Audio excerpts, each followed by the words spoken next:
When criminal activity hits close to home, many people think of the victims. One local mother also considers the criminal activity because she's worried about her son's involvement and his fearlessness about being caught. Yeah, she's worried because her son, a so-called Kia boy, has been arrested in stolen cars, but so far is out of jail. For 10 Investigates, here's 10 TV's Tracy Townsend.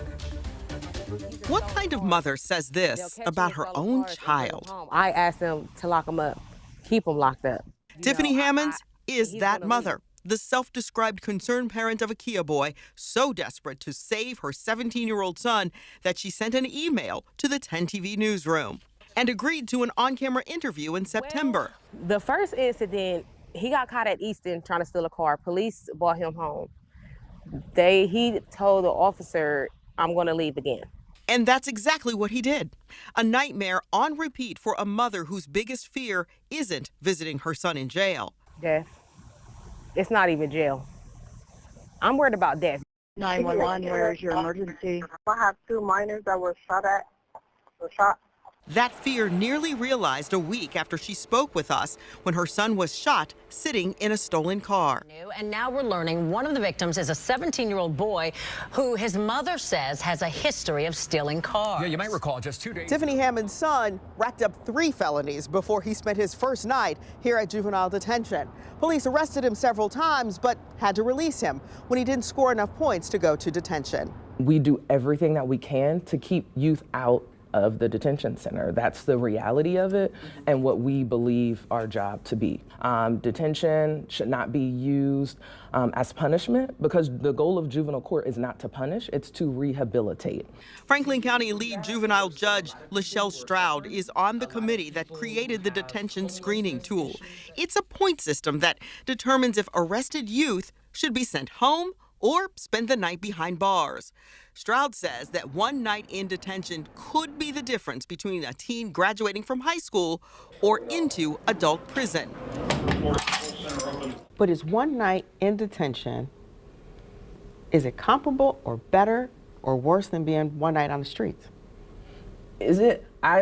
Honestly, I don't know that. I mean, I would prefer for the one night, especially if it's my child, I would prefer for the one night to be at home, where you're safe.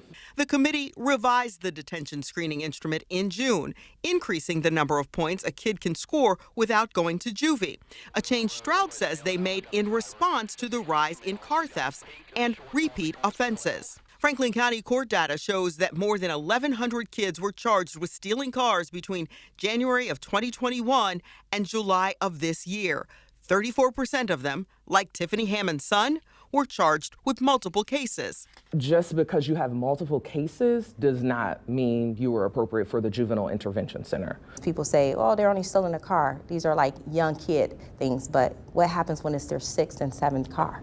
And so something has to change. Stroud told us the court should be the last stop. Columbus police are the unfortunate first. We don't want to lock up children. That is not our goal. But we're okay with locking up children if we can save their lives. Columbus Police First Assistant Chief LaShawna Potts says the frustrations expressed by parents like Tiffany Hammonds are felt by her officers too. Talking to our officers in the field, oftentimes these children will say to them, before you finish the paperwork, I'm going to be right back out. And sadly, that has been the case.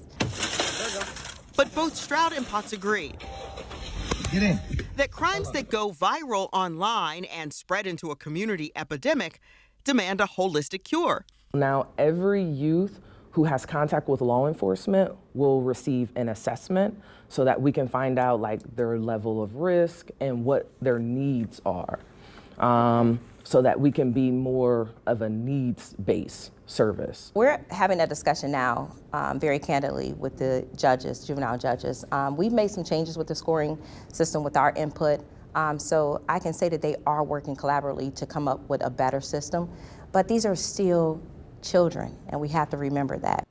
We did ask First Assistant Chief Potts about her discussions with the judges, what they covered. She told us that she's not quite ready to make those conversations public. Judge Stroud told us one major change has been made.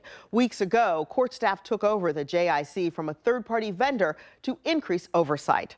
Tracy Townsend, 10 Investigates. If you have a tip you want our 10 Investigates team to look into, email us 10investigates@10tv.com.